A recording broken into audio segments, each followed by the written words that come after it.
Halo semuanya, kalau kita ngomongin soal merawat orang tua kita yang sudah sepuh, wah, itu kan tugas yang mulia ya. Tapi jujur deh, kadang kita suka bingung, gimana ya caranya yang benar? Nah, jangan khawatir, kali ini kita bakal bahas bareng-bareng panduan sederhananya. Oke, sebelum kita lanjut, coba deh kita sama-sama jujur sama diri sendiri. Coba kita renungin sebentar.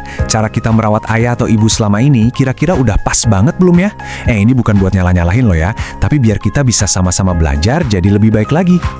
Jadi gini, tujuan kita semua itu sebetulnya simpel banget. Kita pengen orang tua kita itu mengalami yang namanya penuaan sehat. Waduh, istilah apaan tuh?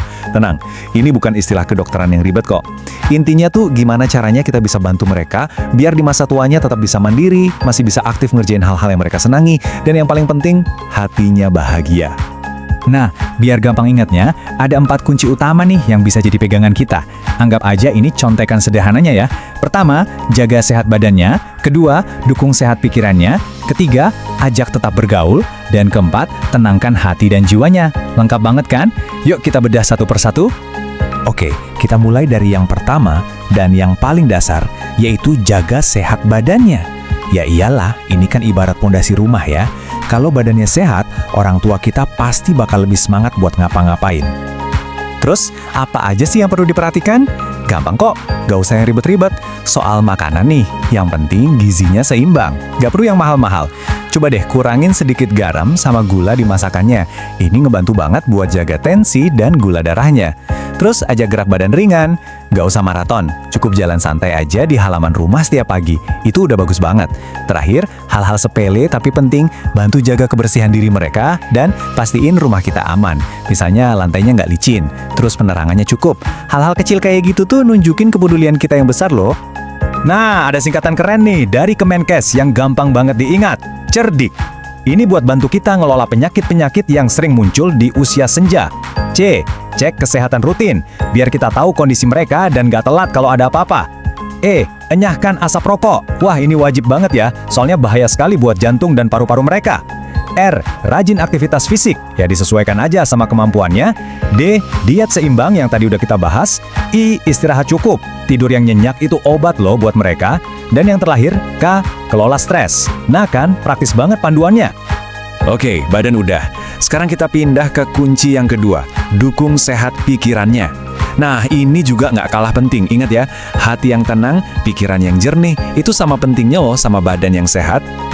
Sering banget loh kita kelepasan ngomong tanpa sadar.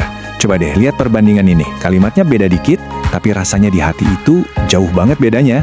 Daripada kita bilang, jangan begitu terus, nanti sakit lagi. Yang kesannya kayak nyalahin. Coba ganti jadi, ibu bapak kelihatannya cemas, ada yang bisa saya bantu? Nah, dengan begini kan mereka jadi merasa lebih didengar dan dipahami, bukan malah dihakimi. Caranya gimana? Gampang banget. Sering-sering ajak ngobrol.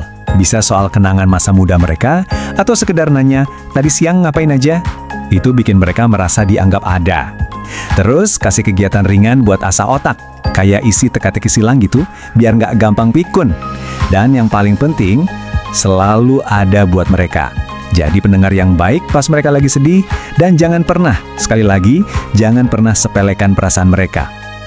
Lanjut ke kunci nomor 3, ajak tetap bergaul. Ini penting banget, jangan sampai orang tua kita ngerasa kesepian sendirian di rumah. Percaya deh, rasa sepi itu musuh besar loh buat para lansia. Bisa bikin kesehatan menurun, bahkan daya ingatnya juga. Gimana caranya? Gampang. Kalau lagi ngumpul keluarga, ajak mereka ngobrol. Jangan dibiarin diam aja. Terus dorong juga buat ikut kegiatan di lingkungan sekitar.